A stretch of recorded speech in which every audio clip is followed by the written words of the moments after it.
Network. Subscribe, share, like. Oromiyaan har'aa amma tokko nagumaan oolte garuu iddoo tokko tokkotti rakkoon jira. Naanni keessattuyyuu baharratti awwadaayitti dhukaasa uummata nagaa irratti banameeni dargaggoonni lama wareegamanii jiru. Dargaggoota lamaan kana callisanii lafaa kaanii uummata nagaa irratti dhukaasa kan bananiiti kan isaan ajjeesanii. Dargaggoonni kuni Hayyuu Yuuyyaa nama jedhamuu fi Musaabbee Narsaddiin kan jedhamanidha kan ajjeefamanii. Sababni isaan ajjeefamaniif maaliif akka ajjeefamanii wanti beekame hin jiru. Egaa bakka seera kabachiisna olaantummaa seeraa bakka jedhanitti callisanii guyyaa guyyaan nama ajjeessaa ooluun kuni olaantummaan seeraa akka hin jirree fi olaantummaa seeraa akka hin beeknedha kan isaanii kan nutti agarsiisu. Gara biraatiin obbo Jawaar Muhammadii fi Baqqalaa Garbaa xalayaa mana murtiitti barreessanii jiru. Xalayaa mana murtiitti barreessan kanaanii nuti boru silaa kan beellama isaanii kanarratti hin argamnu. Sababiin nuti hin argamneef immoo tokko karaan kuni baay'ee dheeraadha. Karaan kuni baay'ee dheeraa waan ta'eef yeroo ammaa haala nageenyaa kana keessaa yoo achii baanee Qaallittiidha Qillintoo jiru fakkaata achii baanee hanga mana murtii geenyutti karaan dheeraadha. Rakkoon nageenyaa tokko rakkoon miidhaan tokko nurra ga'ee biyyattiin kuni baay'ee rakkoo guddaa keessa rakkoo hamaa keessa galuu dandeessi. Kanaafiyyuu kuni nuttaafuu jedhanii jiru. Egaa manni murtii immoo deebii inni deebisuu ganaa ilaalla. Deebii inni deebisee hin argine akka seeratti.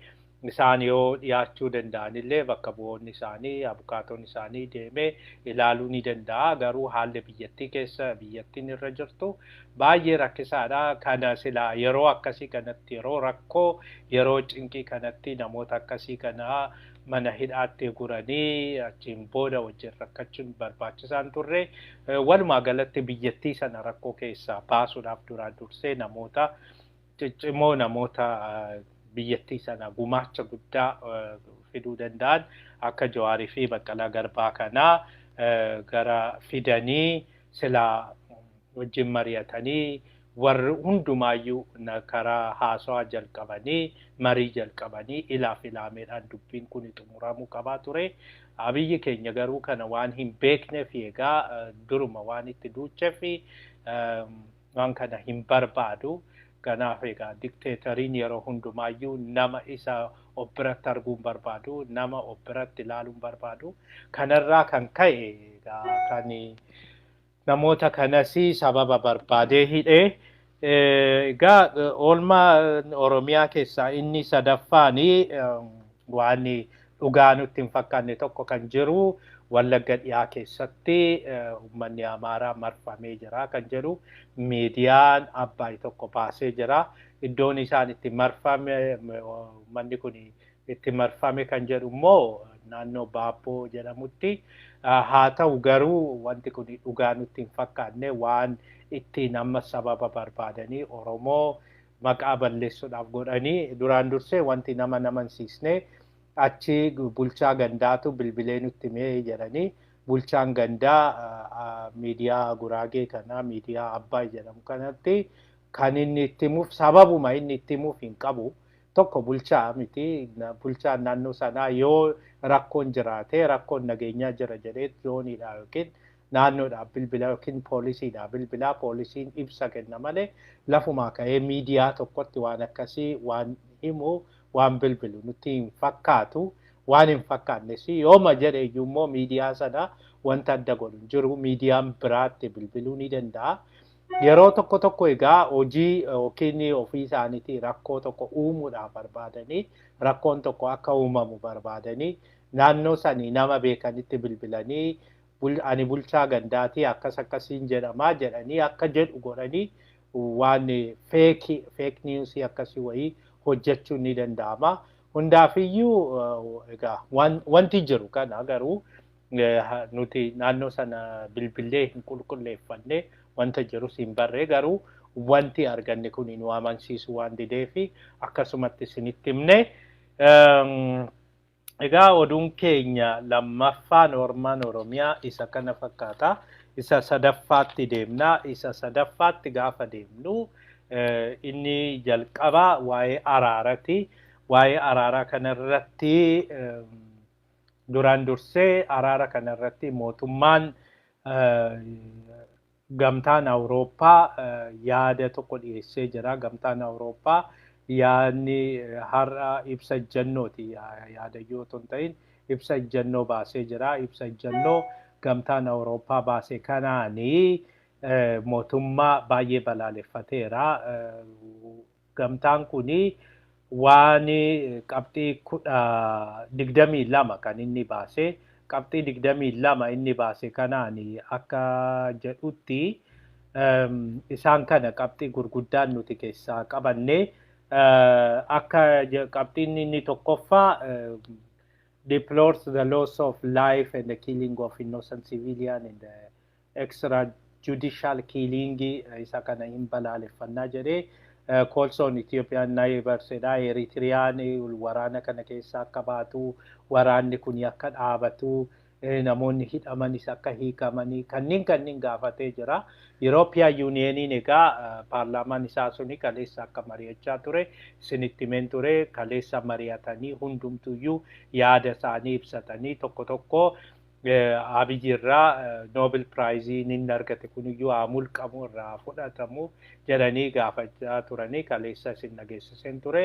Egaa har'a immoo riizoluushinii ijjannoodha kuni ibsa ijjannoo paarlaamaa Awurooppaa sana baasanii paarlaamaa Awurooppaa suni egaa ibsa ijjannoo kana erga baaseen booda har'a mootummaan Itoophiyaas ibsa baaseera.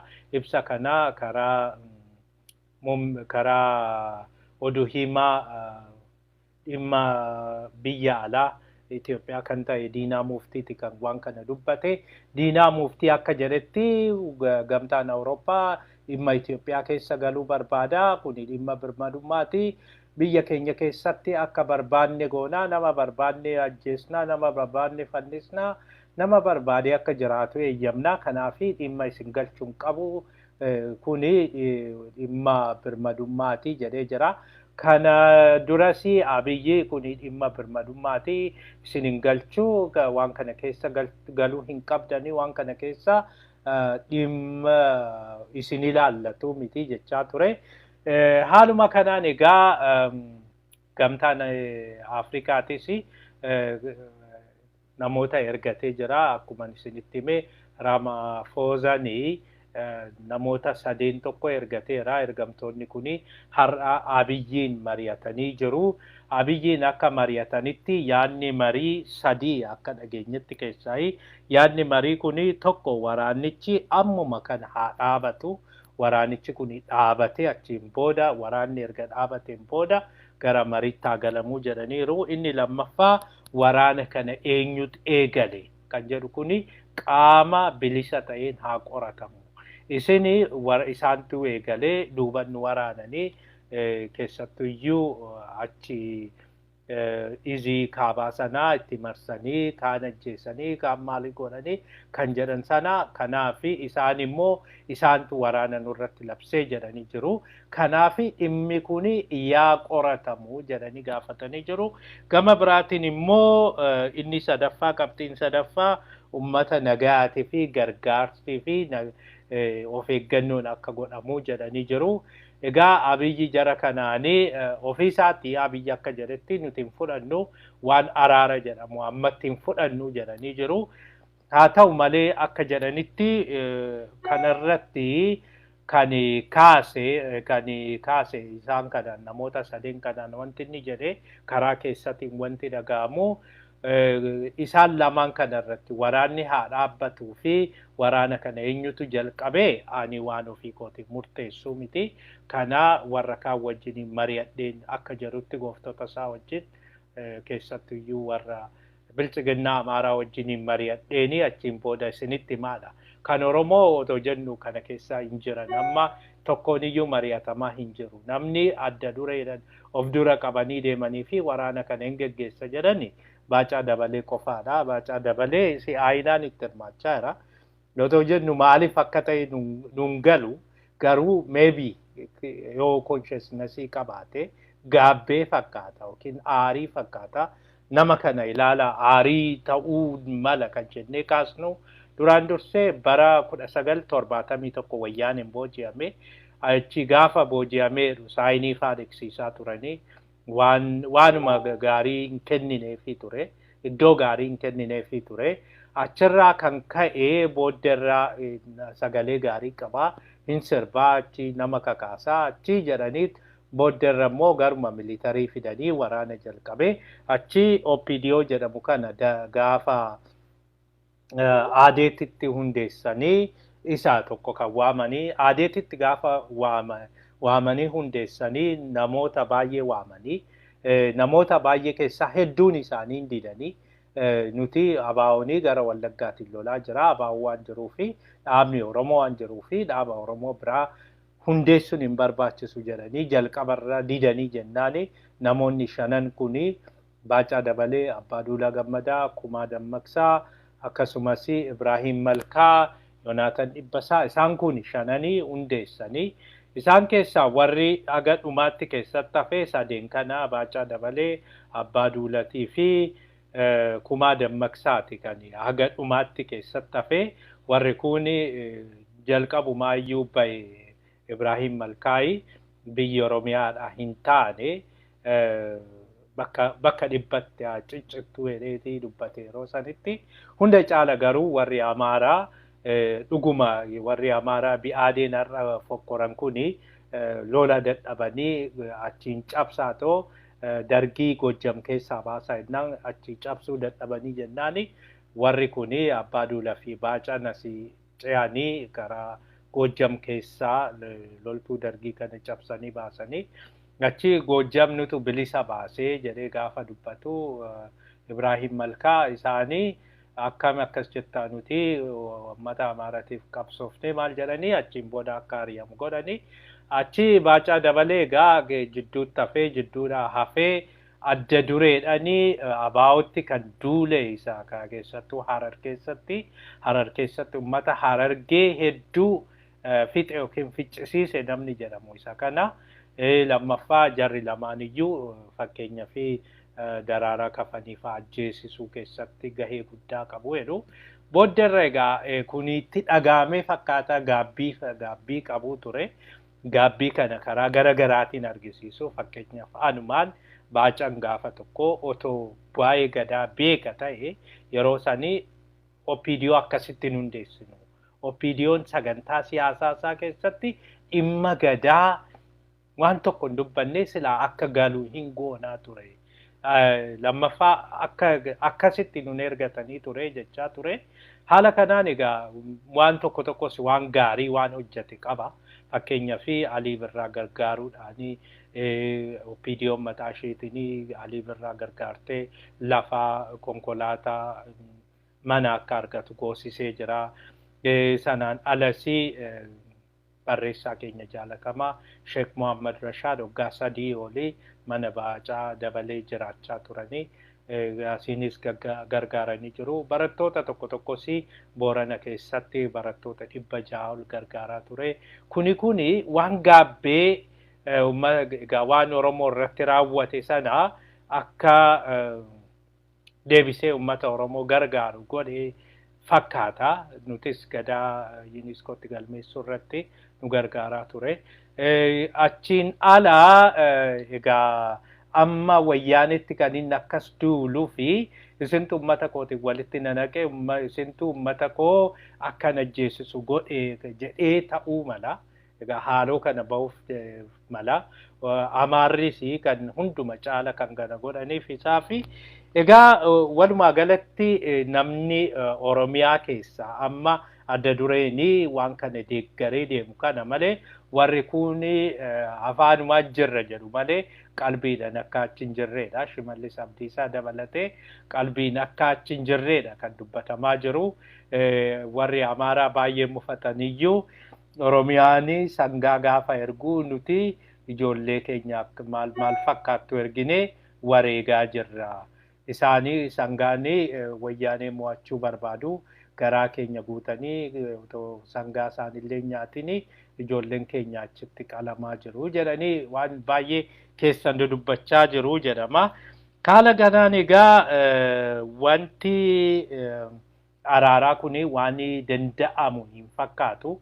Ammallee taanaan waraanichi kuni akkuma itti fufetti jira. Araarri ammallee baay'ee fagoo waan jiru fakkaata.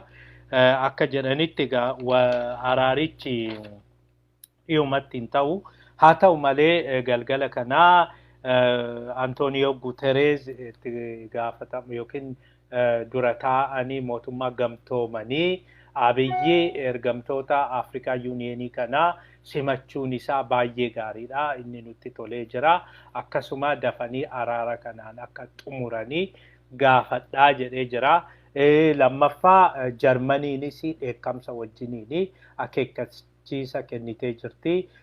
Qoosaa dhiisaa araaramaa Maqalee rukutuun hin danda'amu yookiin isin hin baasu keessattiyyuu yakkaan itti gaafatamuu dandeessu. Kanaafiyyuu ammuma dhaabadhaatoo waraanni kun dhaabatee waraanni kun asumatti dhaabatee mariit isin barbaachisaa mariidhanii waan hunda xumuraa jettee jirti.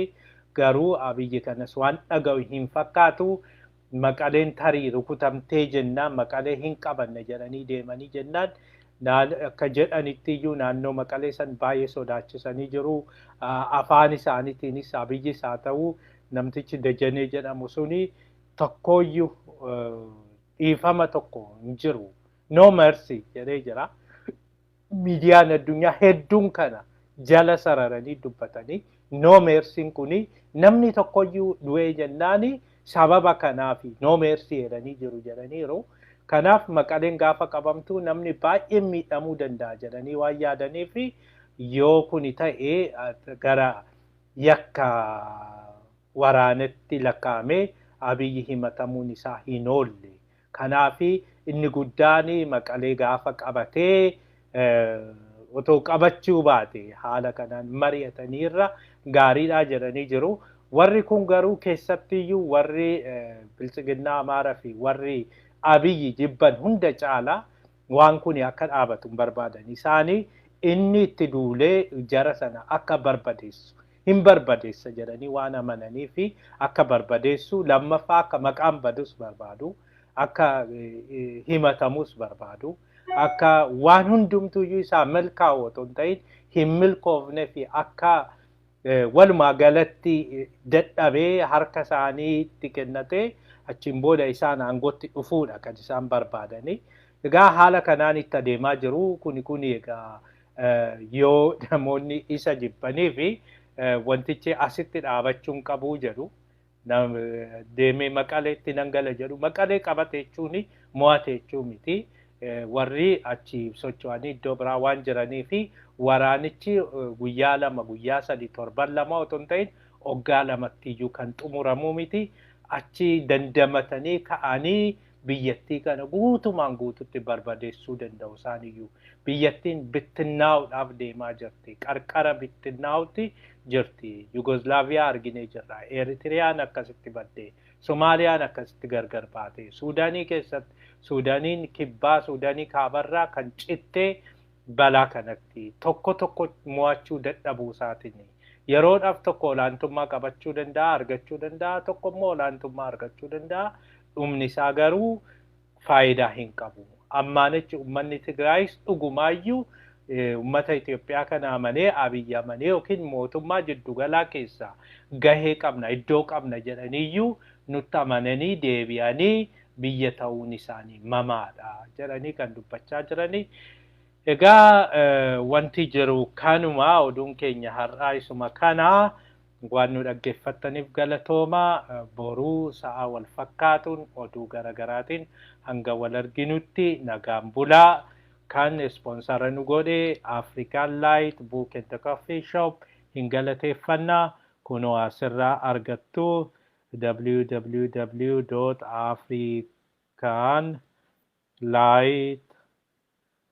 www.africanlight.book and coffee shop.com asirraa argattu. waan barbaadan asirraa nu ajajadhaa. Kitaaba barbaadan, buna barbaadanii fi akaayii mi'ooftu asirraa ajajachuudhanii akka nu wajjiniin dhaabattan isin gaafannaa. Egaa